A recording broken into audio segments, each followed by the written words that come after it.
Coming up, Lawrence County prosecutors drop a murder charge against a man accused of killing a woman 33 years ago. And one Carthage woman speaks out about an online shopping scam. Also, it's the season for giving, and the Joplin community shows it by adopting lions. The 4 states' most watched news starts now.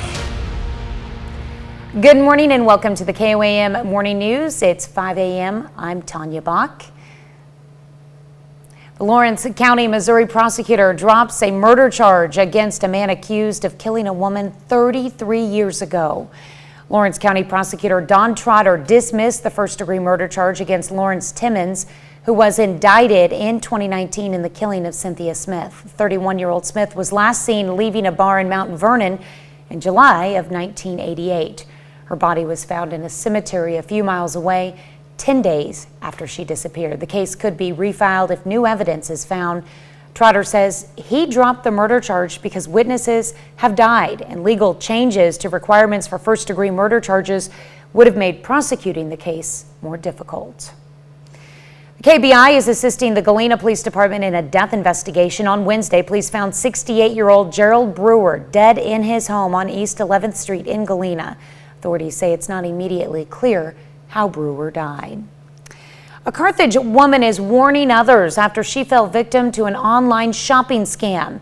Sandra Hudson says she bought what she thought was an inflatable water slide online and paid $100. When the package came, it was nothing like she thought she ordered, and it was just an inflatable pool. She contacted the Better Business Bureau to ensure scams like this don't happen to anyone else. And I had seen the advertisement on Facebook. And like I said, this is what they sent me. And the package, which I finally threw away, it came from an Alejandro out of California, not even the name of the company.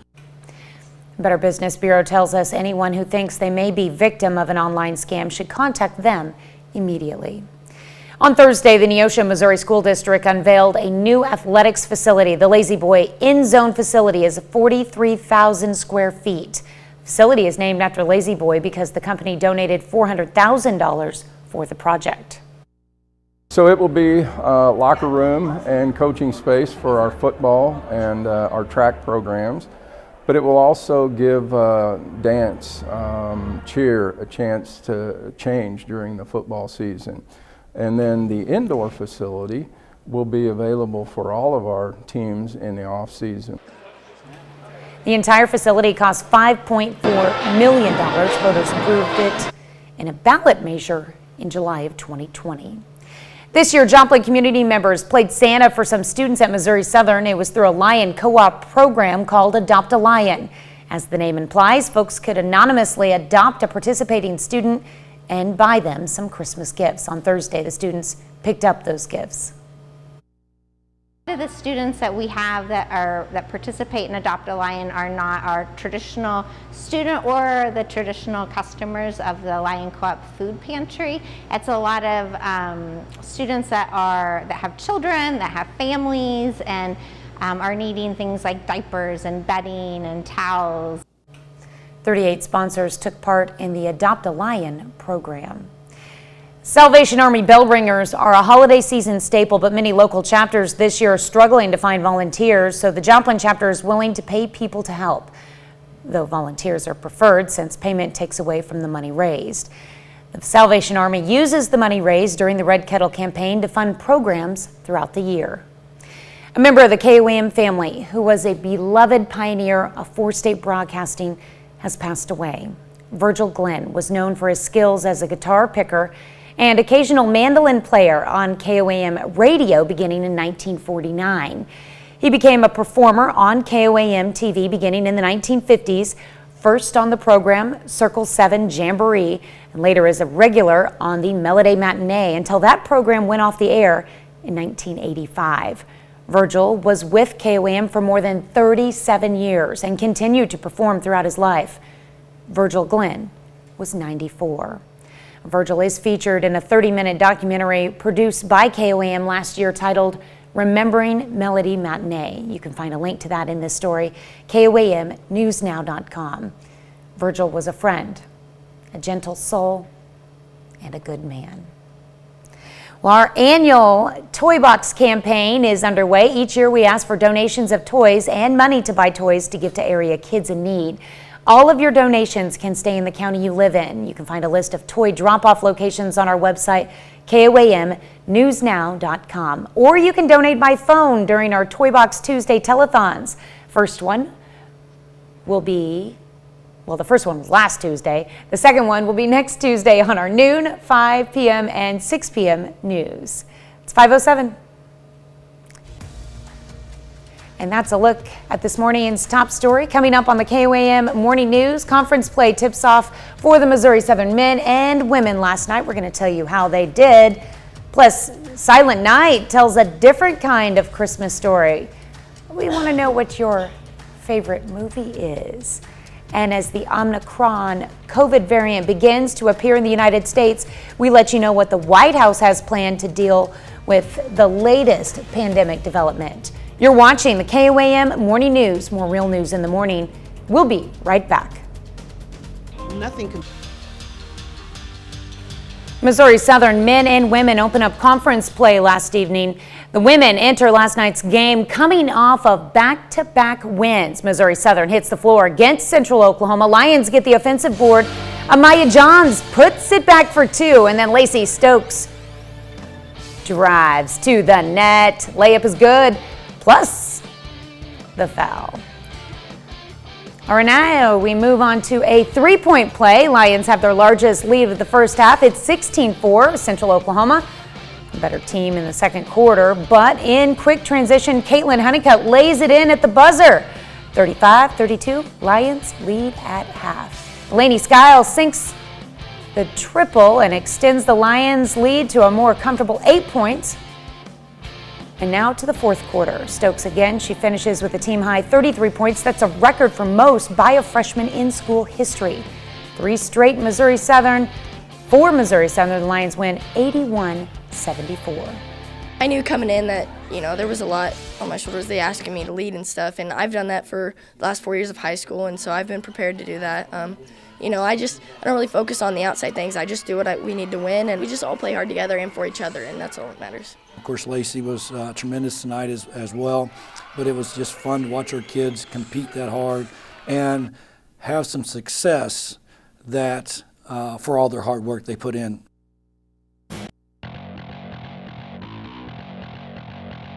Aiming to get over 500 against UCO. Christian Bundy spins, drops it in for two. And then Alex Jones from the corner knocks down the three. Lions within three. UCO this time. It's Cam Givens for three. Lions still trying to catch up, working for the rebound here. Out to Winston Desiso. He sinks it. Missouri Southern comes from behind to win it as the time expires 77-75. Ooh, close one. Well, at the high school level, the CJ Classic wraps up last night. The Bulldogs have tallied wins over Neosho and Seneca so far in the tournament. Last night, Carl Junction hits the floor against Nevada for a shot at the championship. Destiny Burgee from deep knocks it down the three. Bulldogs with an early lead. Now, second quarter, Abby Heathman. Quick release. Tigers working to keep up. Kylie Scott shows some range and sinks the three. Bulldogs up 35-21 in the third. And now to the fourth quarter. Hallie Shorter from behind the arc.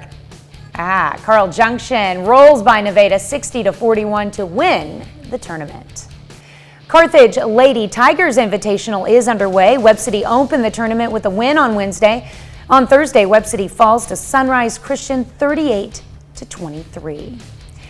Still to come, the U.S. warns Russia that further military aggression against Ukraine could result in severe costs and consequences. Plus, we'll have a check of your 7-day forecast.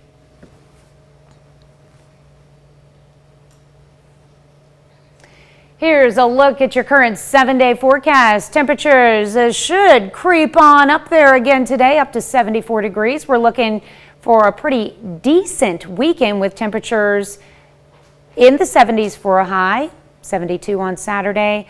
A little bit cooler on Sunday, and then we've got that cooler front coming in early next week. where our lows could drop below freezing next Monday night. We'll have your currents for you in a little bit later in the show, but for now, let's move along. It may share a title with a much-loved Christmas song, but the new film Silent Night is not your typical Yuletide movie. David Daniel has a look. Here's to the lives that we've shared, to our beautiful children, our beautiful friends. May we rest in peace. Family and friends gather for the last holiday celebration before the apocalypse in Silent Night. We know the Russians want us all dead. They're sending poisonous gas to kill us all in the morning. It's not the Russians, it's the planet. It's very upset. The ensemble cast includes Keira Knightley, Matthew Good, and Jojo Rabbit star Roman Griffin Davis. I should probably be brutally honest. It is a suicidal Christmas film.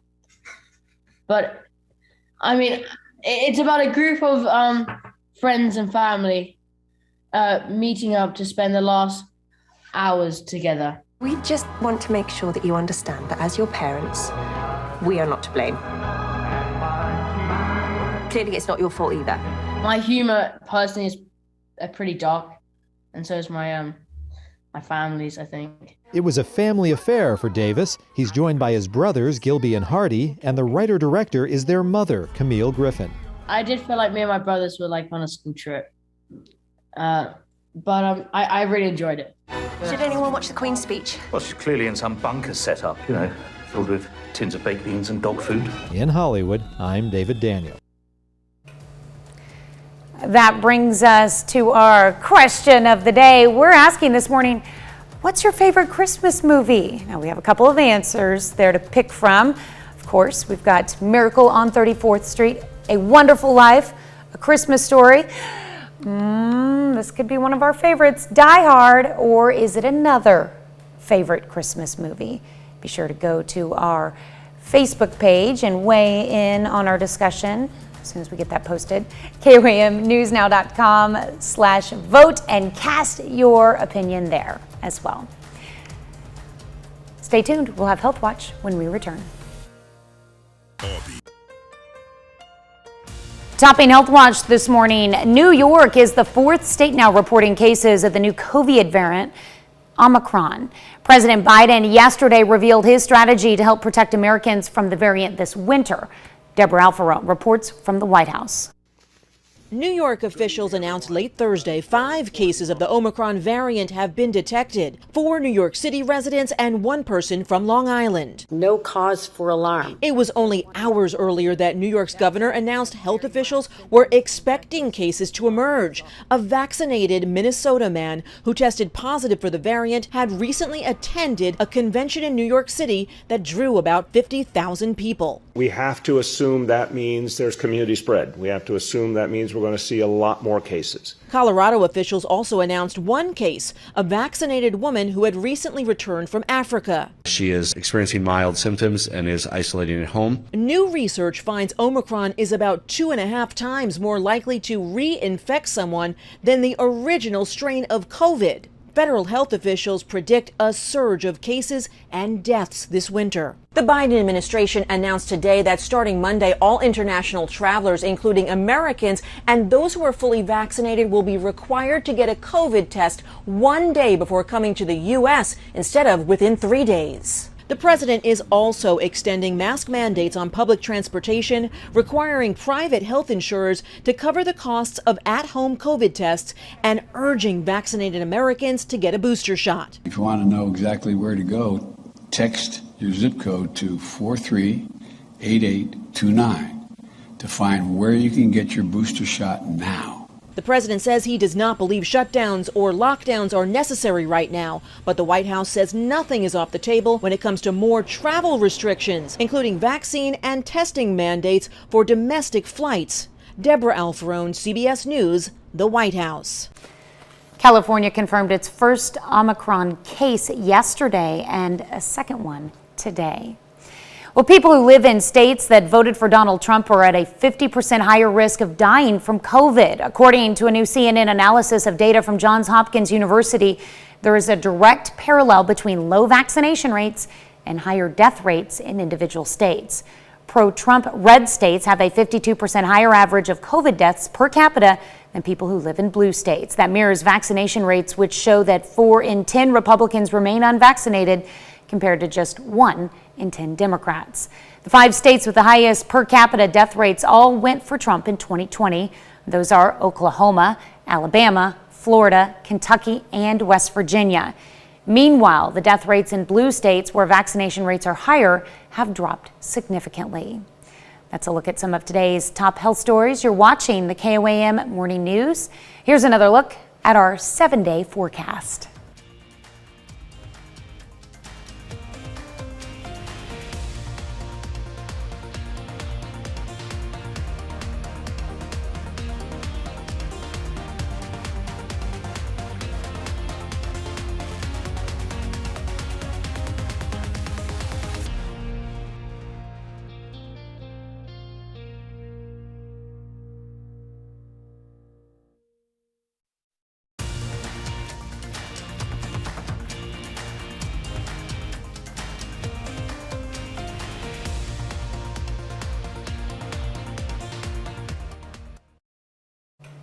Good morning, I'm Tanya Bach with your KOAM News Update. On Thursday, the Neosho, Missouri School District unveiled a new athletics facility.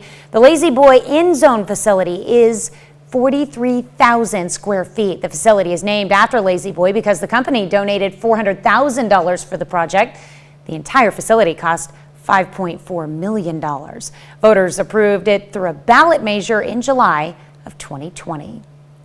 Salvation Army bell ringers are a holiday season staple, but many local chapters this year are struggling to find volunteers. So the Joplin chapter is willing to pay people to help, though volunteers are preferred since payment takes away from the money raised. Salvation Army uses the money raised during the Red Kettle campaign to fund programs throughout the year. Now here's a look at your 7-day forecast.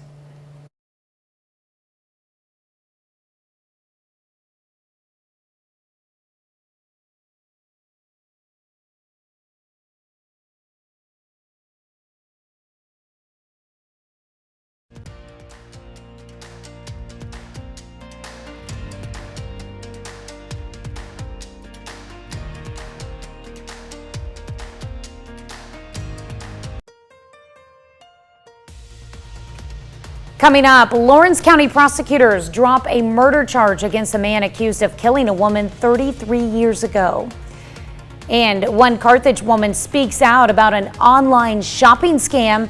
Also, it's the season for giving, and the Joplin community shows it by adopting lions. The 4 states' most watched news starts now. Good morning and welcome to the KOAM Morning News. It's just a hair before 6:30. I'm Tanya Bach. Let's get straight to our first stories, where the Lawrence County, Missouri prosecutor drops a murder charge against a man accused of killing a woman 33 years ago. Lawrence County prosecutor Don Trotter dismissed the first-degree murder charge against Lawrence Timmons, who was indicted in 2019 in the killing of Cynthia Smith. 31-year-old Smith was last seen leaving a bar in Mount Vernon in July of 1988. Her body was found in a cemetery a few miles away 10 days after she disappeared. The case could be refiled if new evidence is found. Trotter says he dropped the murder charge because witnesses have died and legal changes to requirements for first-degree murder charges would have made prosecuting the case more difficult. KBI is assisting the Galena Police Department in a death investigation. On Wednesday, police found 68-year-old Jared Brewer dead in his home on East 11th Street in Galena. Authorities say it's not immediately clear how Brewer died. In 2018, Missouri voters approved the use of medical marijuana, with more than 65% saying yes. Now activists are turning their attention to recreational use. Legal Missouri 2022 is just one of those groups. This week it announced it's stepping up a campaign to get 170,000 valid signatures on their proposal to get a measure before Missouri voters in November. The initiative would allow adults to buy, possess, and cultivate cannabis for personal use. What's more, the proposal would clear the records of some past offenders.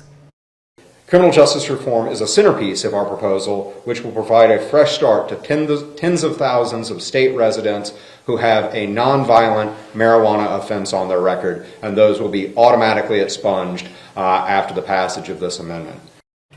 The group currently has 50 signing locations across the state with plans for more. It hopes to have all the signatures it needs collected by next May. A Carthage, Missouri woman is speaking out after falling victim to an online shopping scam in the hopes others do not run into the same problem. KOAM's Bronte Sorotsky spoke with the woman and also has some advice from the Better Business Bureau on how to shop online safely. Sandra Hudson was looking forward to receiving an inflatable water slide for her kids to play with during the summer. So she was surprised when she saw what had come in the mail. It was supposed to be an inflatable bonsai water slide with cannons for my kids for $100, and when they shipped it to me, it ended up being a 3-ring inflatable pool for like a baby, and I don't have any of those. Hudson says she could tell something was wrong as soon as the package arrived. This is what they sent me, and the package, which I finally threw away, it came from an Alejandro out of California, not even the name of the company. She was part of an online scam, which the Better Business Bureau says isn't uncommon. And this is online purchase scams or online shopping fraud. And that's actually been growing in a significant way. It dramatically increased during the pandemic, according to Better Business Bureau research. When Hudson realized she had been scammed, she reached out to the BBB, who say this type of situation can happen to anyone. But there are certain red flags that you can look out for. If you're looking online and you're seeing that everything is heavily marked down to the same exact price, that should be a red flag. So if everything was originally $2.99, $3.99, $199, and now it's $99, every single product on the website, that's something to watch out for. And when shopping on websites you've never used before, you may want to take a closer look. So in the upper left-hand corner where it says HTTPS, that S means secure. If it doesn't have that S, that should be a red flag on a website. Now Hudson is using her experience to warn others who could be scammed as well. And if it sounds too good to be true, then it probably is. In Carthage, Bronte Sorotsky, KOAM News. Better Business Bureau also tells KOAM that you can go onto their website to see if an online retailer is recognized by the BBB to ensure it is legit. Terry Lund, Royster Middle School PE teacher, is certifiably the best PE teacher in the state of Kansas. Just ask the Kansas Association for Health, Physical Education, and Dance. They named Lund the 2021 Middle School Physical Education Teacher of the Year. Mrs. Lund was honored yesterday with a school-wide presentation. So when the convention was canceled where I would be receiving this, it's like, oh, that's, upset and so forth. But having this here with my family, like these kids over here are my kids, and it's like priceless. So. Of course, Royster Middle School is in Chanute, Kansas. Congratulations to Mrs. Lund. Well deserving. That's a look at our top news stories. Coming up this half hour on the KOAM Morning News, a plumber who did some work at the Lakewood Church in Houston, Texas, found much more than he bargained for. Plus, 2 German citizens try to have spiders, scorpions, and cockroaches shipped to their home country. We're going to tell you why. But first, it's 5:30. It's close to 5:37. We're going to have a look at your latest 7-day forecast. Temperatures creeping on up to 74 degrees today. It's going to be much like it was yesterday. Very warm throughout the 4 states. A little chilly this morning out there, so you might need that light jacket on the way to school, but the kids definitely will not need it on their way home. I know I had to fight my 8-year-old not to wear shorts yesterday, and somehow he won the battle. Darn it. We're going to have a great start off to the weekend with temperatures reaching in the 70s on Saturday and then in the 60s on Sunday. Can't really complain about much considering it is December. Then we have a cool front moving through next week with temperatures up in the 60s on Monday, but dipping down below the freezing mark Monday night, whereas they're only going to get up to 45 expected on Tuesday. Keep it here. We've got your world headlines when we return.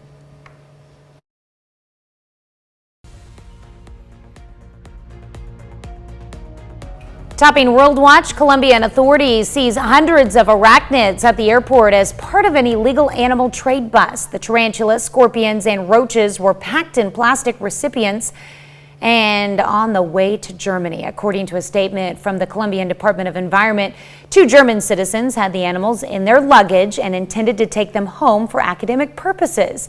The arachnids had been collected and were being transported without the proper permits. Oh, howling roaches. The U.S. is warning Russia of severe cost and consequences if it attempts further military aggression against Ukraine. Secretary of State Antony Blinken says he delivered that message in person on Thursday to Foreign Minister Sergei Lavrov. No breakthrough was achieved at their meeting in Sweden, but one thing they did agree on was the need for even higher level talks. Alex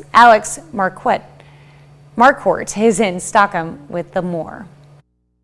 This highly anticipated sit-down between the U.S. Secretary of State and his Russian counterpart was serious and sober, according to Secretary of State Antony Blinken.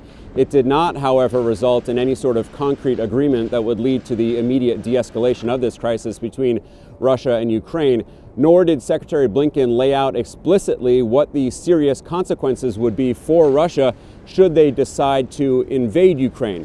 Blinken did tell the Russians, both before this meeting and in it, that there would be serious costs from the U.S. and its allies if Russia does decide to go ahead with military action. So the goal for now is to keep these diplomatic discussions going in the coming days, and Blinken said today that there could be a call soon between Presidents Biden and Putin. Take a listen. Foreign Minister Lavrov and I had candid exchanges on our different perspectives. We agreed to report those back to our presidents, who may have the opportunity to speak directly in the near future. It's now on Russia to de-escalate the current tensions by reversing the recent troop buildup, returning forces to normal peacetime positions, and refraining from further intimidation and attempts to destabilize Ukraine.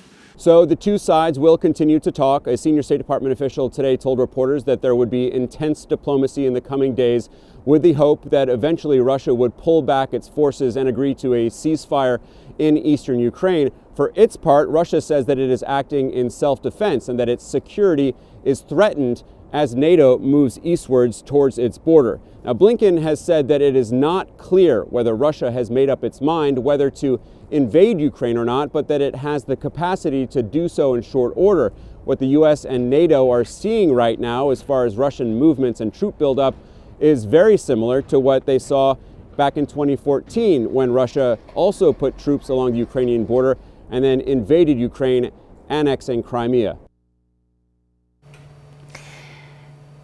A charity auction taking place next week features guitars from members of the Beatles, the Rolling Stones, and U2. Rick Damigella reports. Hey, you, what you gonna do? Come along with me down to ukulele, you. That's record producer Bob Ezrin riffing on a ukulele donated by Eddie Vedder to Music Rising's Guitar Icons charity auction. Just one instrument amongst a staggering array from across the decades of rock music. These are personally played instruments that, you know, there are songs, many songs have been written on these guitars. And it's just testimony to how much people care about New Orleans and what it really means in terms of the legacy of rock and roll. We started Music Rising in response to Katrina and Rita when they first hit the Gulf South. To us, that's the crucible of American and world music, and it's so important, and we saw it all washed away in a flood. So we decided to try to replace the instruments that had been lost. Beautiful from Bruce and Ronnie. The autographed instruments donated to the event range from Bruce Springsteen and Ronnie Wood to Paul Stanley of Kiss, and of course, from The Edge himself. It's an instrument that's been on dozens of stages across the world for that song and others. It's an amazing guitar. The tone is incredible, and you know, I picked this one because it just sounded the best. And it's hand painted. Every one of these are unique. So this is a Eddie Vedder owned and smashed guitar. If you see the damage to the body, and so this has been an instrument he that uses it for Bob O'Reilly, and so in Who fashion, you know, he smashes it on the stage. And this from Elton John, this is really the only keyboard in the auction, but it's an amazing piece. Stage used, fully weighted. Yeah, you can feel those lovely fingers on this keyboard. This is obviously one of the star items in the auction. This is from Paul McCartney, a very important bass from the Wings days. Obviously it's left-handed. Yeah. Flat wound strings, which were all the rage in those days. Amazing instrument. The auction is hosted by Van Eaton Galleries and takes place December 11th online and in person. In Sherman Oaks, California, I'm Rick Damigella. Well, this morning we're discussing different Christmas movies. I love this time of year. Family and friends gather for the last holiday celebration before the apocalypse in the new movie Silent Night. The ensemble cast includes Keira Knightley, Matthew Goode, and Jojo Rabbit star Roman Griffin Davis. Silent Night, a dark comedy, takes a different look at the holiday season, which goes to show Christmas can mean different things when portrayed on the big or small screen. Some people will prefer a more traditional Christmas story, such as A Christmas Carol. "Oh, you'll shoot your eye out, kid." Or "Oh, It's a Wonderful Life." And some need a different take on the holiday season, and that's where films like Silent Night come in. Whatever your preference, watch your favorite Christmas movies with your loved ones and family. That leads us to our question of the morning. What is your favorite Christmas movie? We want you to weigh in. Is it Miracle on 34th Street, perhaps? Could it be It's a Wonderful Life, Christmas Story? Or one of my favorites, Die Hard. Let's see where the vote is at right now. Looks like, yes, Die Hard is winning right now. So therefore, it's winning the battle to be a Christmas movie as well. I love that.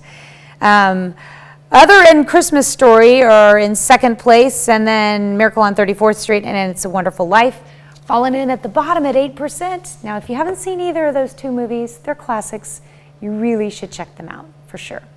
We'll be back with a check of your top headlines with your news to know when we return. Here's a check of today's top headlines, the news you need to know before you head out the door. Carthage woman is warning others after she fell victim to an online shopping scam. Sandra Hudson says she bought what she thought was an inflatable water slide online and paid $100. But when the package came, it was nothing like she thought she ordered, and it was just an inflatable pool. She contacted the Better Business Bureau to ensure scams like this don't happen to anyone else. The Better Business Bureau tells us anyone who thinks they may be victim of an online scam should contact them immediately. On Thursday, the Neosho, Missouri School District unveiled a new athletics facility. The Lazy Boy in-zone facility is 43,000 square feet. The facility is named after Lazy Boy because the company donated $400,000 for the project. The entire facility cost $5.4 million. Voters approved it through a ballot measure in July of 2020. This year, Joplin community members played Santa for some students at Missouri Southern. It was through a Lion co-op program called Adopt a Lion. As the name implies, folks could anonymously adopt a participating student and buy them some Christmas gifts. On Thursday, the students picked up those gifts. 38 sponsors took part in the Adopt a Lion program. Salvation Army bell ringers are a holiday season staple, but many local chapters this year are struggling to find volunteers. So the Joplin chapter is willing to pay people to help, though volunteers are preferred since payment takes away from the money raised. Salvation Army uses the money raised during the Red Kettle campaign to fund programs throughout the year. That's a check of today's top headlines, the news you need to know before you head out the door. Here is a look at your 7-day forecast.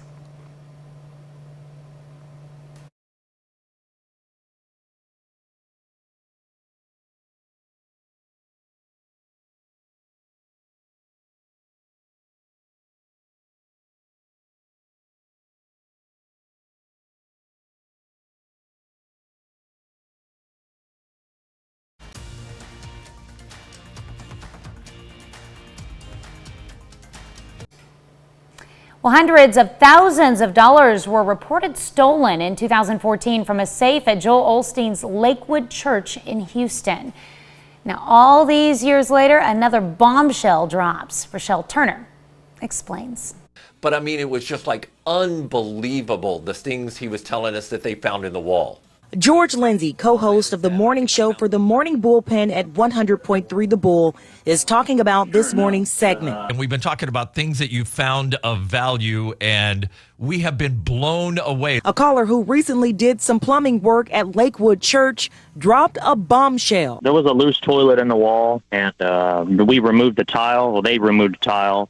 Went to go remove the toilet, and I moved some insulation away, and about 500 envelopes fell out of the wall. Envelopes full of cash and checks. I went ahead and contacted the maintenance supervisor that was there, and I went ahead and turned it all in. Lindsay couldn't believe it. So then he relayed to us that in 2014, there was a big story about money being stolen from Lakewood Church. In fact, HPD is still investigating that 7-year-old case involving the disappearance of $600,000.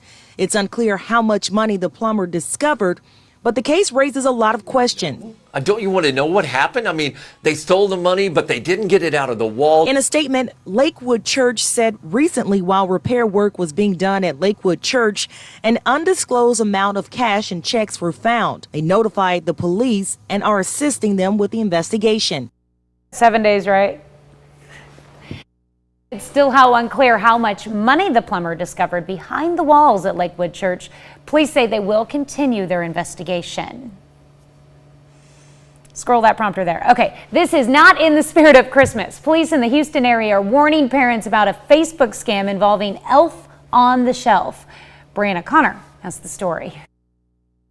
The magic and the wonder that kids look forward to every Christmas was supposed to arrive in a discreet package like this on people's doorsteps. But when parents realized the packages weren't coming, another mama elf stepped in to help. I've never been scammed like this before.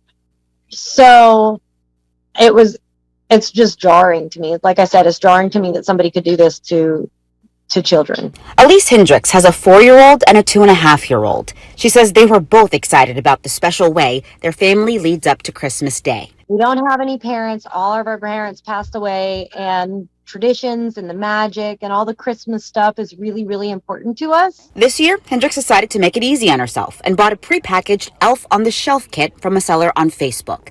She says she thought the woman was a local small business owner, but turns out she may have been a scammer. Moms of Kingwood, Moms of Houston, Pearland, Memorials, like everywhere was just popping up with people posting about this lady taking their money and not giving the kids. All of the posts prompted the Pearland Police Department to put out an alert. We're not reporting the woman's name because she hasn't been charged with a crime, but officers say anyone impacted should fill out a police report. It made me feel so sick. Catherine Lamb legitimately sells Elf on the Shelf kits, but when she heard about what happened, she started giving them away. So I just felt like the magic was lost and I wanted to help immediately. Thanks to all her creativity and her generosity, several kids will get all the Christmas fun that comes in these kits now, including these two. Thank you so much from me. I'm so grateful. I'm just happy I could do it, honestly, because I felt terrible for him. And again, if you want to read some more tips and learn a little bit more from the Better Business Bureau about these online scams, we told you earlier in the show about the lady in Carthage who tried to order an online slide and ended up with a pool. Make sure you can go to our website at KOAMnewsnow.com and find out more about that story.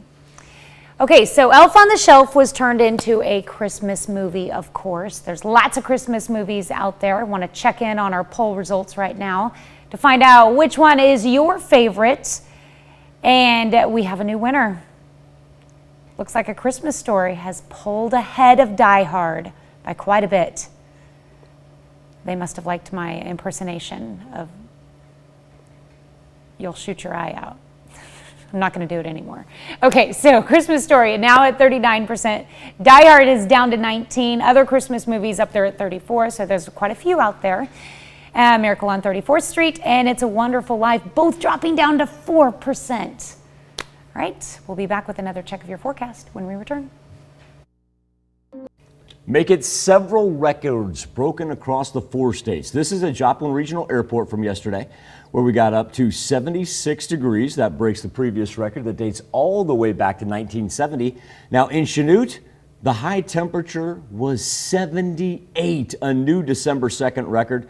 that dates back just to 1995, much more recent. Now, as we talk about today, Chanute, if we get up to 72, tying the record from 1998 and 2012. In Joplin, if we get to 73, tying the record from 2012 and 2017. And we got a good chance for it, as our daily almanac will show us. For December the 3rd, we should only be around 51 degrees, but we are going to be way past that, and once again up into the 70s. Here we are at 7th and Rangeline, where we sit at 55 degrees.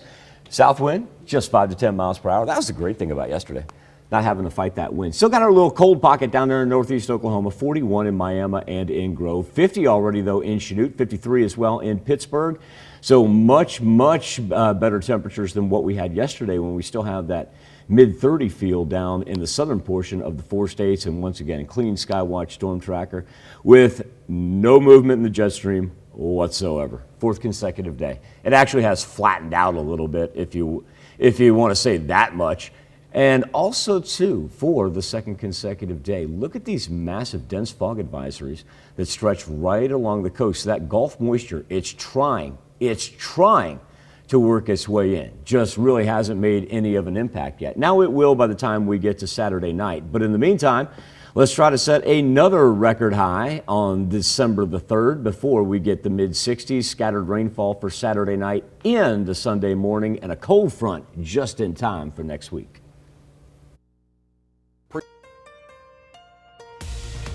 Coming up, Lawrence County prosecutors drop a murder charge against a man accused of killing a woman 33 years ago. And one Carthage woman speaks out about an online shopping scam. Also, it's the season for giving, and the Joplin community shows it by adopting lions. The 4 states' most watched news starts now. Good morning and welcome to the KOAM Morning News. It is 6 a.m. I'm Tanya Bach. We'll get to those stories in just a moment, but first let's go to Michael Hayslip in the Skywatch Weather Center. National Weather Service uses 2 of our airports for all of its official data, especially when it comes to record keeping. Blew past them yesterday. Ooh. Did you keep it? Yes. 76. Ooh. In Joplin. Broke the record by 2 degrees. You ready for Chanute? 77. 8? 78. Broke the record by 5 degrees? It wasn't even close. Was not even close. And the interesting thing is, think about pre-sunrise. Chanute was about 7 to 8 degrees cooler than Joplin. What about our overnight lows? Did we have any come close to any records? Not as of yet. Not as of yet. Looks like we fell just short of those. Well, we were wrong. But we were too conservative. I think it's going to happen again today, because you're right. We were conservative yesterday. We said, I'll tie it, maybe break it by 1 degree. No, blew past it. So if that's going to be the case, even with some mixed cloud cover, I really think we're going to break it again today. Huh. And once again, our records are going to be 72 and 73, the same as yesterday. But this one just goes back to 2012, interestingly enough, for both sites. And for some reason that year does not stick out in my head as being like warm, but it's very recent, of course. Okay, so here we are over 7th and Rangeline, 55 degrees already. Sunrise 7:15. So we need 18 more degrees to tie the record high at Joplin Regional Airport. 2nd consecutive day that our southern temperatures have been just a little bit cooler. In Miami and in Grove in the low 40s, and put Parsons in the low 40s as well. But look at that central portion of the 4 states that then runs down to the southeast to the point where Cassville is already at 57 degrees.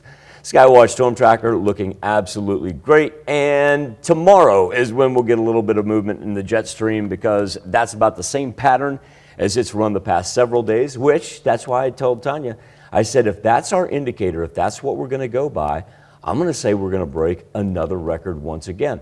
Now, what we are in need of is a little bit of rain. So here we go. On Saturday, begins to develop down to the south. Don't let that change your Saturday plans. Saturday evening, we see a little bit just kind of try to move in, and that's really about the extent of it. We're done by Sunday afternoon, but the big factor is on Sunday. That's when our temperatures begin to fall. We're going to have a huge fall off there all the way from Sunday into Monday. That's going to be a big change. Well, I've already told everyone that I think it's going to get to 74 today, so I'm going to stick with that number. You're going to go 74 today? Yeah. You know, I'll be strong I don't at think it. you're going to be far off because the clouds are going to temper it just a little bit. The one thing the clouds are also going to do is we're going to have another delightful overnight. It's going to be great. Very similar to what we had last night, you know, where it was just very comfortable. Did we have cloud cover overnight? No, we're going to get a mixture of clouds later this afternoon. And that's an indicator of we're finally getting a little Gulf moisture. Finally. We need it. Okay. Like we actually need that scattered rain coming this weekend. Yeah, do we still have areas in fire warnings? No. That's We've good. somehow That is good. evaded all the fire warnings. That's why I'm doing a manual. Don't burn stuff. Yeah. Just don't do it. Wait till next week. Be wise. Be wise. Get some Yeah. moisture on the ground. Well, and there's so many dry leaves on the ground, right, too. That's what I'm worried about. And that's concerning. Yeah, Especially when people like just flick those cigarette butts. The amount of leaves that we have. That scares one me. ember, Makes me nervous. and, yeah, everything could go real quick. All right, thanks, Michael. Well, the Lawrence County, Missouri prosecutor drops a murder charge against a man accused of killing a woman 33 years ago. Lawrence County prosecutor Don Trotter dismissed the first-degree murder charge against Lawrence Timmons, who was indicted in 2019 in the killing of Cynthia Smith.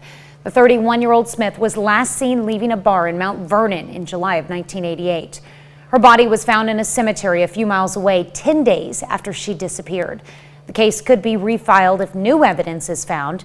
Trotter says he dropped the murder charge because witnesses have died and legal changes to requirements for first-degree murder charges would have made prosecuting the case more difficult. The KBI is assisting the Galena Police Department in a death investigation. On Wednesday, police found 68-year-old Gerald Brewer dead in his home on East 11th Street in Galena. Authorities say it's not immediately clear how Brewer died. A Carthage woman is warning others after she fell victim to an online shopping scam. Sandra Hudson says she bought what she thought was an inflatable water slide online and paid $100. But when the package came, it was nothing like she thought she ordered, and it was just an inflatable pool. She contacted the Better Business Bureau to ensure scams like this don't happen to anyone else. And I had seen the advertisement on Facebook, and like I said, this is what they sent me. And the package, which I finally threw away, it came from an Alejandro out of California, not even the name of the company. Better Business Bureau tells us anyone who thinks they may be the victim of an online scam should contact them immediately. On Thursday, the Neosho, Missouri School District unveiled a new athletics facility. The Lazy Boy in-zone facility is 43,000 square feet. The facility is named after Lazy Boy because the company donated $400,000 for the project. So it will be a locker room and coaching space for our football and our track programs, but it will also give dance, cheer a chance to change during the football season. And then the indoor facility will be available for all of our teams in the off season. The entire facility cost $5.4 million. Voters approved it through a ballot measure in July of 2020. This year, Joplin community members played Santa for some students at Missouri Southern. It was through a Lion co-op program called Adopt a Lion. As the name implied, folks could anonymously adopt a participating student and buy them some Christmas gifts. On Thursday, the students picked up those gifts. The students that we have that participate in Adopt a Lion are not our traditional student or the traditional customers of the Lion Co-op food pantry. It's a lot of students that have children, that have families, and are needing things like diapers and bedding and towels. 38 sponsors took part in the Adopt a Lion program. Salvation Army bell ringers are a holiday season staple, but many local chapters this year are struggling to find volunteers. So the Joplin chapter is willing to pay people to help through volunteers, though volunteers are preferred since payment takes away from the money raised. Salvation Army uses the money raised during the Red Kettle campaign to fund programs throughout the year. A member of the KOAM family, who was a beloved pioneer of 4-state broadcasting, has passed away. Virgil Glenn was known for his skills as a guitar picker and an occasional mandolin player on KOAM radio beginning in 1949. He became a performer on KOAM TV beginning in the 1950s, first on the program Circle 7 Jamboree and later as a regular on Melody Matinee, until that program went off the air in 1985. Virgil was with KOAM for more than 37 years and continued to perform throughout his life. Virgil Glenn was 94. Now, Virgil is featured in a 30-minute documentary produced by KOAM last year titled Remembering Melody Matinee. You can find a link to that in this story at KOAMnewsnow.com. Now, Virgil was a friend, a gentle soul, and a good man. 6:07. All right, so not to get too far ahead of ourselves, but we're going to push into the weekend here. Still have a very good chance of setting another record high today, officially, for our National Weather Service sites in Chanute and Joplin. We certainly did that yesterday, and it wasn't even close, as we were around 76 and 78 degrees in Joplin and Chanute, respectively. Now, as we get into Saturday, a little bit of light rain begins to develop down to the south. Don't let it change any of your plans, because Saturday's still going to be great, and temperature's going to make it into the 60s. So very, very nice weather. And then as we get into Saturday night, Sunday, we just see scattered rain shoot across. Here's the interesting thing when you break down future track. So there we are sitting about the noon hour. Temperatures are looking good. And even by 6 o'clock, we're still sitting in the 50s as a result of the cloud cover. Now look at the overnight low in between Sunday and Monday, because it goes to show you what's going to happen once the sun goes down Sunday. We're going to plummet all the way down to the freezing mark just in time for next week. That's a look at this morning's top stories in weather in our first 7 minutes. Coming up on the KOAM Morning News, Michael sits down with Dr. Justin Ogden to talk orthopedic care in an exclusive interview. Plus, experts say COVID-19 variants may decrease the effectiveness of current vaccines. We'll have more on that.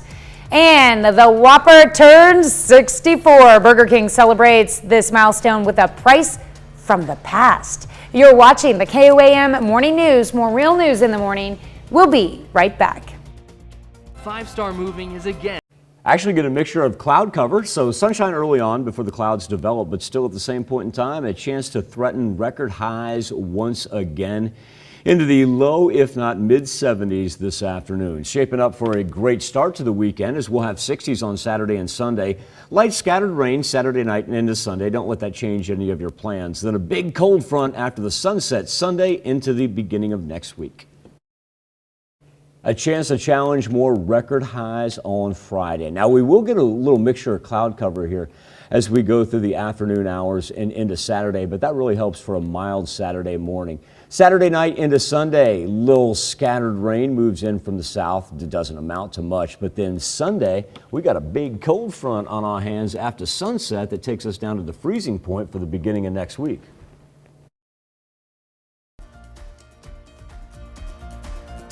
Morning markets rally despite Omicron concerns. Google's planned return back to the office stays on hold, and Burger King celebrates the anniversary of the Whopper with some throwback prices. Here's a look at some of today's top consumer stories. Markets rallied on Thursday despite continuing uncertainty over the Omicron variant. The Dow soared 617 points, the Nasdaq gained 127, and the S&P 500 rose 64. The emergence of the new coronavirus strain has prompted Google to postpone its planned return to the office. All employees were supposed to go back on January 10th, but in an email to staffers yesterday, the company said that would be delayed indefinitely.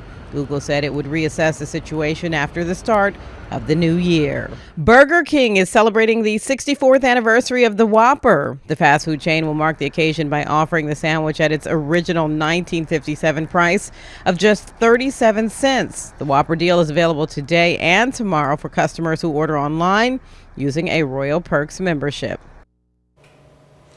That's it for Consumer Watch. We'll be right back with our interview with Dr. Justin Ogden right after this.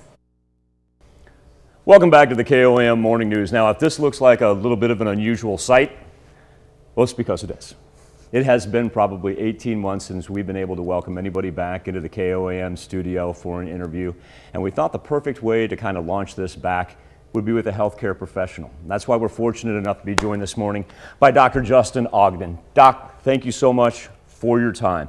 Orthopedic surgeon, and for some of you, you're going to say, wow, that's a familiar face. That's my doctor. I've been to Dr. Ogden before, but you now have a new affiliation. You still call Lamar your home, but you got a new affiliation, and perhaps you're learning and people are learning about you. Kind of tell us how that transition's been for you. Well, I started at Via Christi in Pittsburgh beginning of September. It was an opportunity to be at a little larger facility, potentially implement some new technology, and also somewhat a challenge to build an orthopedic presence there. And so we're just getting started, but it's been a good transition so far. As far as those patients that you've taken care of in the past, has it been hard to communicate with them? Hey, I'm not leaving. Like, I'm still here.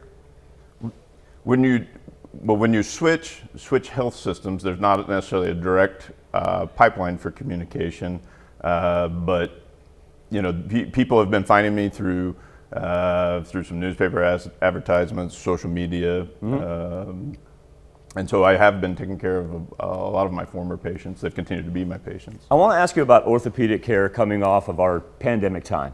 A lot of people may have been in pain 2 years ago, but they were looking at possibly an orthopedic, not a surgery, maybe an orthopedic visit. They were looking at that as elective, and they did not want to put themselves in a doctor's office or a healthcare setting. As we're trying to emerge out of that, I know one of the things that I'm sure you and your staff preach are patient care and safety. What's the transition been like for you and your staff in the past 2 years? Well, obviously at this point, you know, everybody's still getting screened before they come in, and it is admittedly, you know, being in a close contact, close quarters, seeing patients while masked has been kind of something that essentially you've gotten used to because it's went on for so long. But yeah, just trying to take precautions so that we're not part of the reason that that this spreads. But it's hopefully it's something that at some point care gets back to normal and we're not continuing to deal with it. You know, it was so interesting during that time of the pandemic because we heard about people getting out and riding bikes more. We heard about an increase in bike crashes. We had everybody working from home. Well, carpal tunnel. That's going to build if you're sitting behind a keyboard for that long and not giving yourself proper exercise time. Has there been anything in particular that sticks out in your practice from general orthopedics that you've been like, wow, there seems to be an uptick in this? I don't know that there's been anything in particular that you could peg to this. Is it playing catch up though? Do you think, people are playing catch up? Yes, I think there is some of that where obviously people have not wanted to seek out care because they either don't want to be out in public or they don't want to go through the screening. And so yeah, you're seeing people that say, hey, I've been dealing with this for 12 to 18 months, which is kind of unusual when, you know, I mean, the access and the care is normally there, but definitely some delays. And obviously in orthopedics compared to other things, the delays aren't, it's more of a nuisance sort of thing than some of the other delays. One more thing before I let you go, because I know you're a busy man with a schedule and patients to take care of, so this is kind of where I squeeze in a little personal question. Sports injuries, sports medicine. what are some of the things that we can do as parents? Sometimes accidents happen on a field. Sometimes those things happen. Is there anything that you stress to parents as far as being able to maintain your child's health and try to keep them as healthy as can be before we run into one of those accidents and need to call you? I think it's critical that kids that are involved in athletics are also involved in the conditioning programs. Most schools at this point have some sort of conditioning program emphasizing stretching, weights, aerobic conditioning. Anything where they're prepared ahead of time is obviously going to decrease injury later in the season. There you go, kids. You don't skip leg day and you don't skip cardio day. Dr. Justin Ogden just told you that no, it's not allowed. How do we get in touch with you, Doc? You can find me at Via Christi. Our orthopedic office is currently in the main hospital. And happy to take care of any general orthopedic issue. Once again, Dr. Justin Ogden. Hey, thanks for bringing us back to a little bit more normal show, man. You're welcome. I appreciate it. Hey, it's great to meet you. Nice to meet you. Once again, we'll be back with more KOAM Morning News right after this. Please give. Topping Health Watch this morning, how air pollution may impact the ratio of baby boys to baby girls. And a new report shows more children are being diagnosed with autism. Naomi Ruckham has some of the day's top health stories. More American children are being diagnosed with autism, according to new data from the CDC. In the new report, 2.3% of 8-year-old children have been identified with autism spectrum disorder, compared to 1.9% in a report released last year. But according to the CDC, these children are being diagnosed earlier, giving them better access to the services they need. COVID-19 variants may make current vaccines less effective, according to a new study out of the UK. Although COVID vaccines decreased hospitalization and death, researchers found the Delta variant may have more ability to evade immunity from vaccination. The Delta variant reduced the immune response to both Pfizer and the UK's AstraZeneca vaccine by 4 or 5-fold. And certain pollutants may impact the percentage of boys being born versus girls. A new study from the University of Chicago compared 3 million births in the U.S. to 3 million births in Sweden. Researchers found that iron, lead, mercury, carbon monoxide, and aluminum in the air impacted the sex ratio, along with chromium and arsenic in water. Extreme drought and traffic fatality rates also played a role. That's a look at some of the day's top health stories. Naomi Ruckham, CBS News, New York. That's a look at some of today's top health stories. You're watching the KOAM Morning News.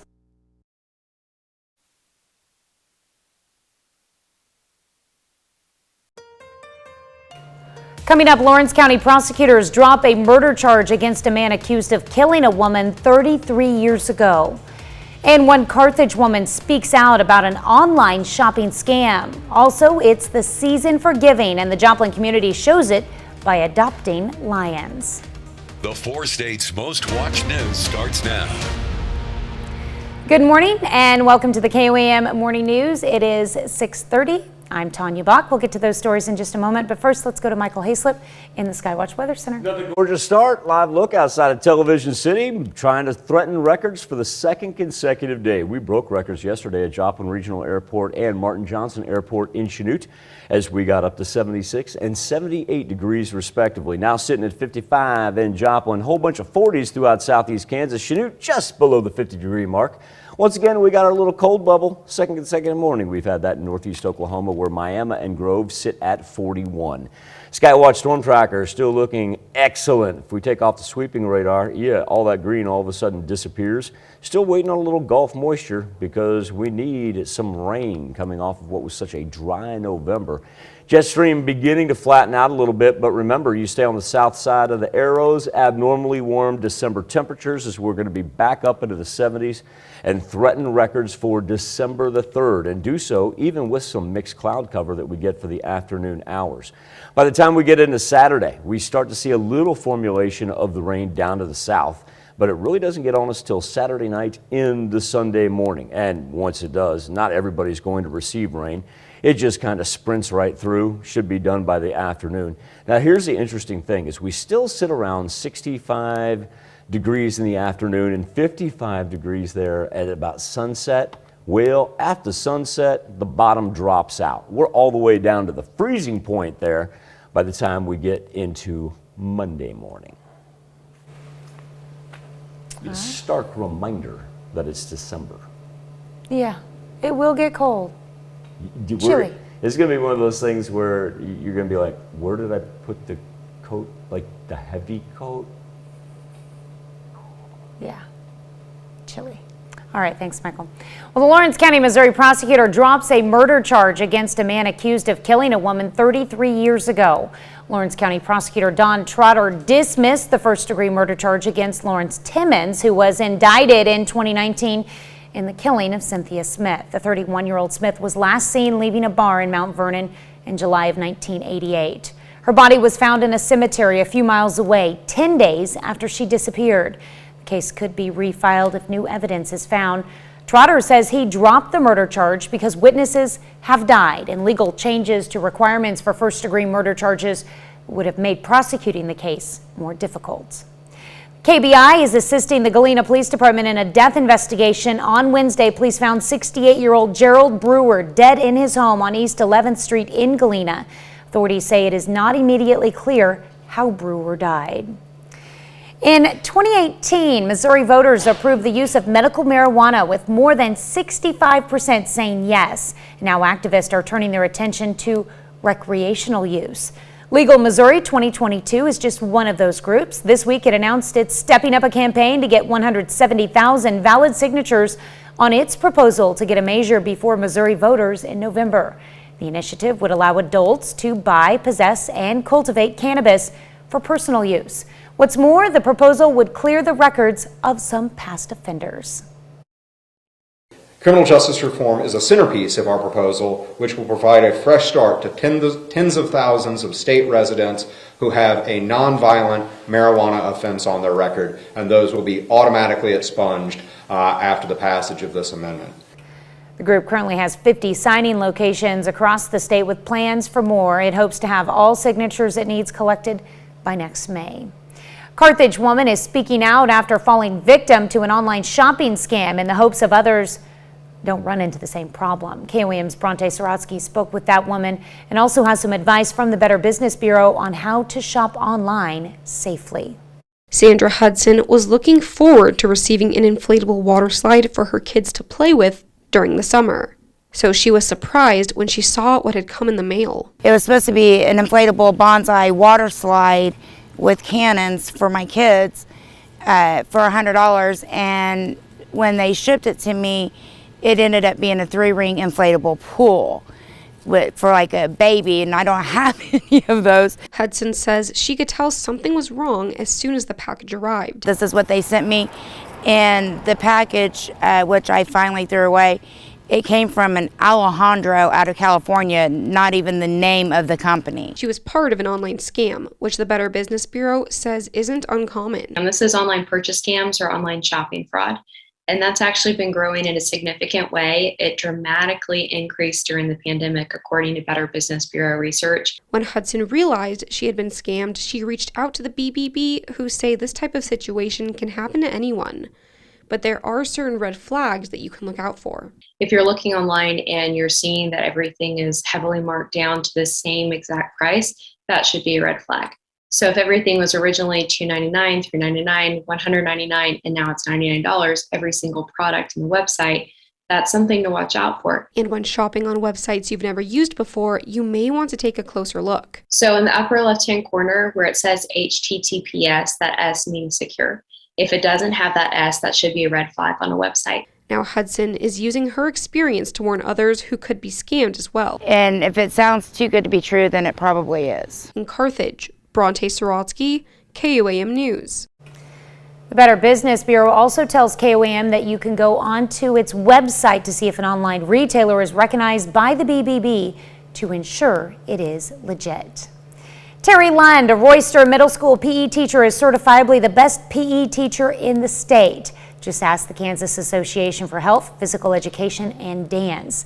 They named Lund the 2021 Middle School Physical Education Teacher of the Year. Mrs. Lund was honored yesterday with a school-wide presentation. So when the convention was canceled, where I would be receiving this, it's like, oh, that's, upset and so forth. But having this here with my family, like these kids over here are my kids, and it's like priceless. So. Of course, Royster Middle School is in Chanute, Kansas. We wish you the best and congratulations, Mrs. Lund. You deserve it. That's a look at our top news stories. Coming up this half hour on the KOAM Morning News, as the fallout from the opioid crisis continues, the White House wants to permanently include all fentanyl analogs in the highest classification of illegal drugs. Plus, Christmas is a time of tradition, including Christmas movies, and we want to know what your favorite Christmas movie is. Please weigh in on our Facebook page. And first, it's 6:37. Temperatures right now anywhere from, say 41 to 55. We got a chance to break some more records today, coming off of a pair of records officially from the National Weather Service that were broken at Joplin and Chanute yesterday. Even with a mixture of cloud cover, traps in that overnight heat, sets us up for a nice weekend. Scattered rainfall begins Saturday night, takes us into Monday morning, and then the bottom drops out and we end up with a cold front. We'll be back right after this.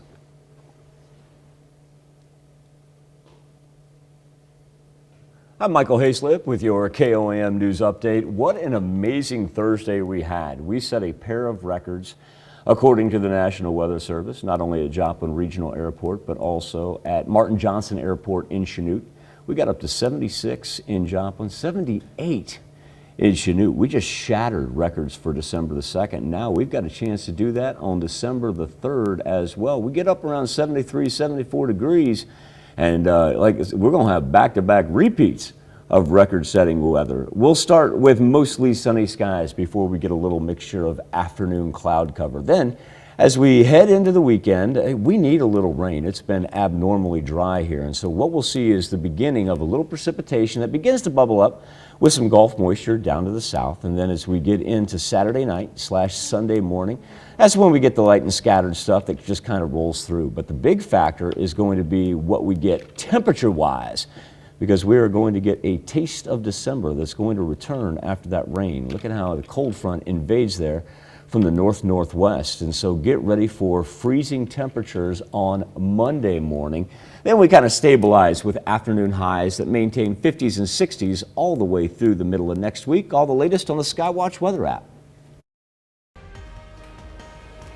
Topping Nation Watch this morning, with drug overdose cases at record levels, the Biden administration wants to permanently include all fentanyl analogs in the highest classifications of illegal drugs. Thursday, the House held a hearing to examine the Biden administration's proposal. Skylar Henry has more details from Capitol Hill. Kathy Godsey says she'll never forget the moment she found out her son Brian had died from a drug overdose. He said they found Brian dead. And I just passed out on the floor. I couldn't believe it. The U.S. has seen record levels of drug overdoses in the past year. Many of those deaths were fentanyl-related cases.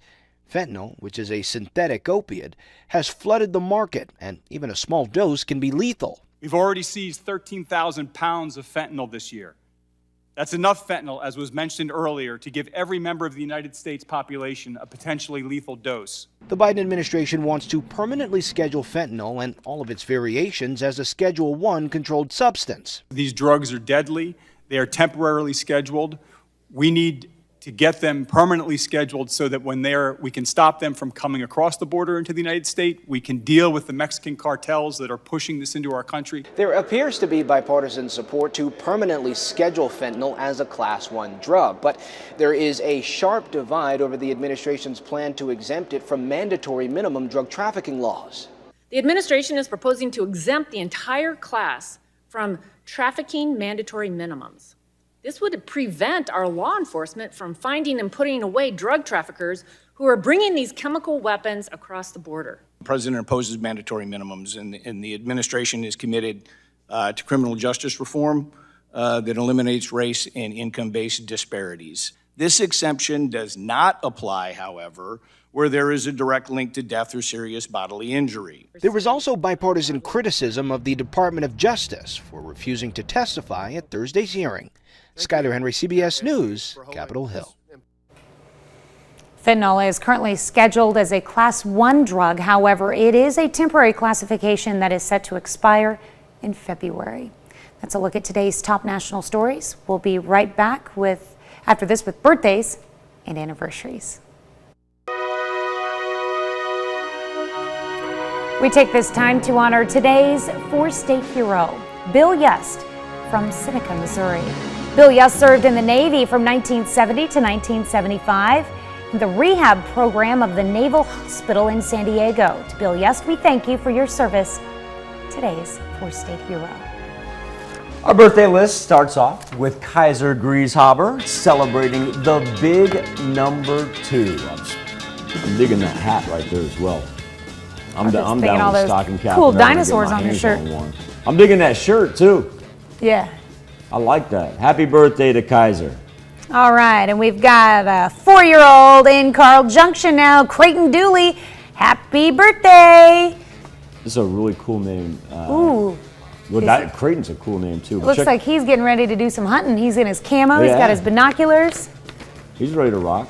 Now, Creighton's a cool name. Check this name out. Liberty Bell. Oh, that's cool. I love the spelling. Isn't that cool? Liberty Bell Green. That is awesome right there. Kudos to Mom and Dad for coming up with that one. That is tremendous. Liberty Bell celebrating her 6th. And Liberty Bell, I want you to know that this comes with love from Aunt Yaya and Uncle Bam Bam.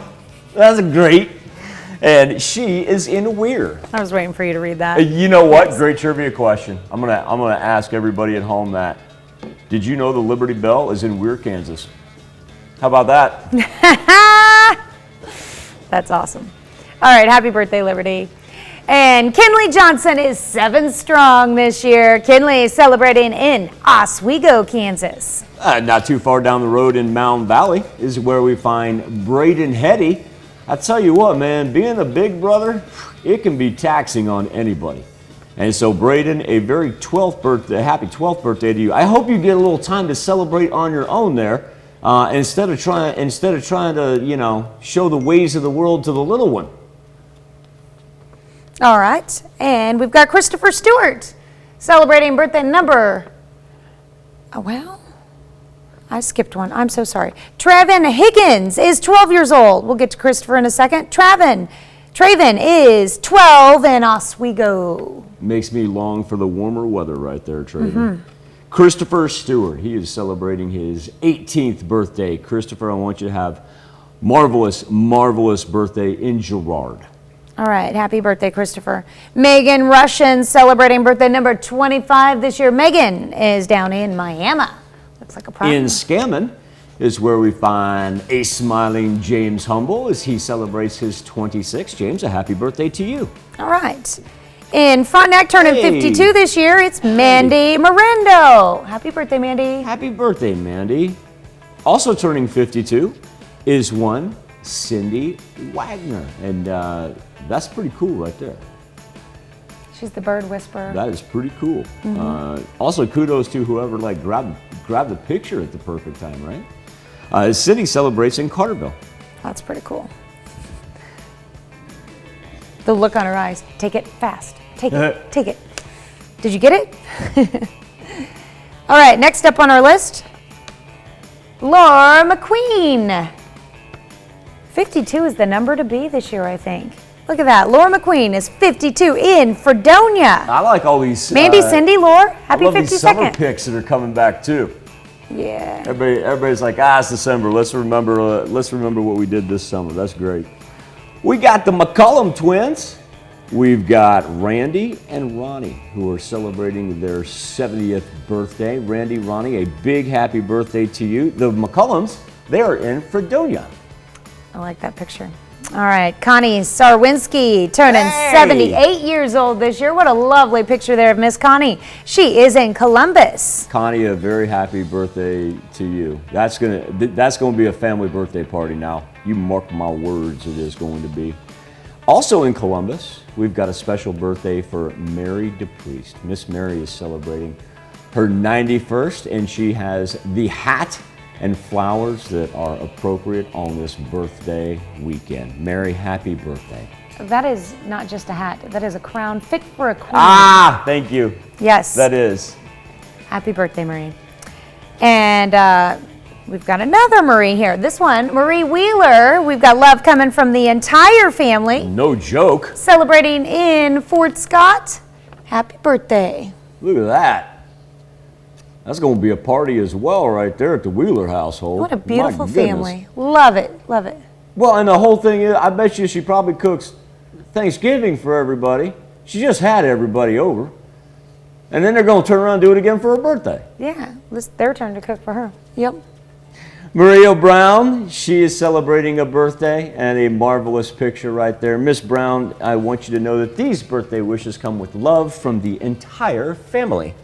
I wonder if she pronounces it Mary Jo. Mary Jo, my bad. I don't know. That's a really beautiful spelling. I guarantee you're right. Beautiful spelling. I'm curious. I guarantee you're right on that one. Okay. That's a really cool spelling as well. Shout out to Mary Jo's mom and dad for coming up with that one. Yeah, I like that. Let's see, the Powells are celebrating 11 years of wedded bliss. What a beautiful picture of Tyler and Brooke Powell. They're in Pittsburgh. I might take some wardrobe trips there from Tyler. Sharp-dressed dude right there. How much you want bet? How much you want bet Brooke was behind it? Yeah. Yeah. Tyler's a sharp-dressed dude, but I got to give Brooke all the credit because maybe that's why he is a sharp-dressed dude. So Brooke, don't think that I don't notice that. Congratulations to the Powells. Tammy Simon, a happy birthday in Girard. We've got Callie Snyder, who's celebrating number 27. Callie is in Carterville. And Tom Godel, a happy birthday to Mr. Tom in Columbus. Donna Volk. Donna is in Carterville. Happy birthday to you. The Purdy's are celebrating their 39th anniversary this year. They're in Erie, Kansas. Dale and Terry Purdy, congratulations. And Tom and Shelley LaTurner are celebrating their 30th anniversary this year. It seemed like there were quite a few birthdays in Oswego here earlier, and I don't want to leave out Larry Richardson because he's celebrating a birthday in Oswego as well. Charlene Springer. Happy 72nd, Miss Charlene. She is in Prescott. And Deborah Lee Babb, a happy 22nd to Deborah Lee in Miami. And Betty Wills celebrating a birthday down in Miami as well. And in Pittsburgh, turning 34 this year, Trevor Ridgway. Happy birthday. I kind of want to go with the old song, "It Don't Matter Who's in Austin, Betty Wills is Still the Queen." I like that one. Happy birthday, Betty. All right, happy birthday, happy anniversary to all as we head into this first weekend of December. That's where you can send them into via email, birthdays@koamtv.com. Remember, that's birthdays with an S. Or if you choose to go online, koamnewsnow.com. And speaking of our website, here's Tanya Bach with a very important birthday announcement. That's right. You can be a part of the KOAM Birthday Club by going to our website and signing up. And once you do, you'll get special deals from local businesses. Go to KOAMnewsnow.com and sign up for the KOAM Birthday Club today.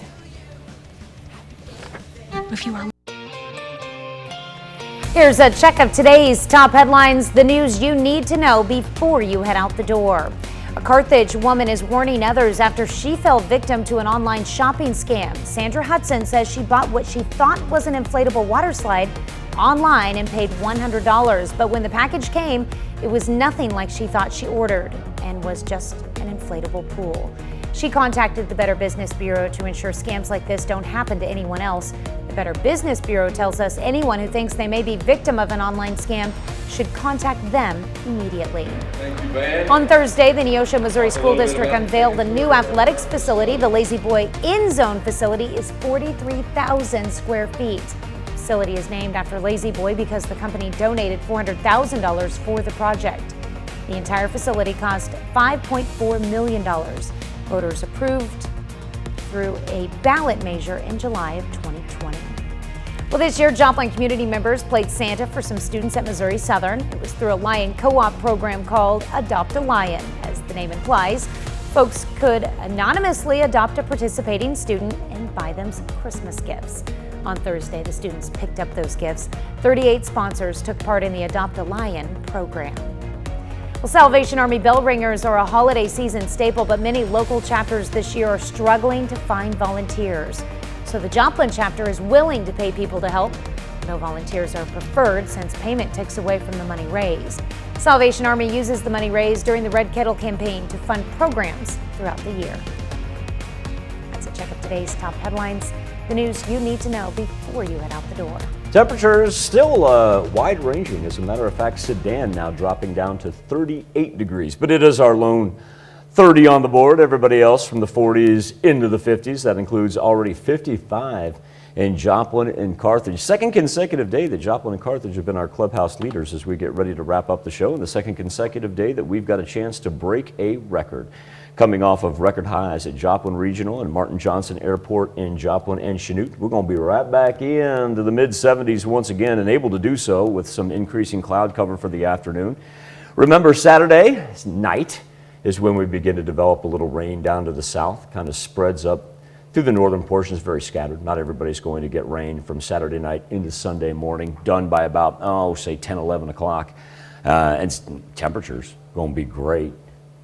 And then get ready for what happens after sunset on Sunday. Gonna get chilly. Get ready for it next week. Enjoy it today. Well, today at noon, we're going to be making sugar and spice nuts in the Mr. Food Test Kitchen. Of course, the morning news continues on CBS, where on KOAM, CBS Morning News. That's coming up next. Or you can switch on over with us on Fox 14, where your only local morning news continues. And this morning, that's not right. We're going to catch up with Dr. Justin Ogden. There we go. He is no stranger to the 4 states. However, he actually has a new affiliation. He's going to talk to us, number one, about orthopedics, but number two, the changing healthcare and how it has evolved post-COVID pandemic. He's got some real good insight into kind of how doctors' offices are now functioning, and it's kind of unique because we had somebody in the studio. I know, pretty cool. Yeah, Plus, craziness. we've got details on an elf on a shelf scam that you don't want to miss. Wraps it up for this Friday. Get outside, enjoy some fresh air. Do me a favor. Be safe. We'll do this all again on Monday morning. And we're going to do it again today at noon. Today's Pledge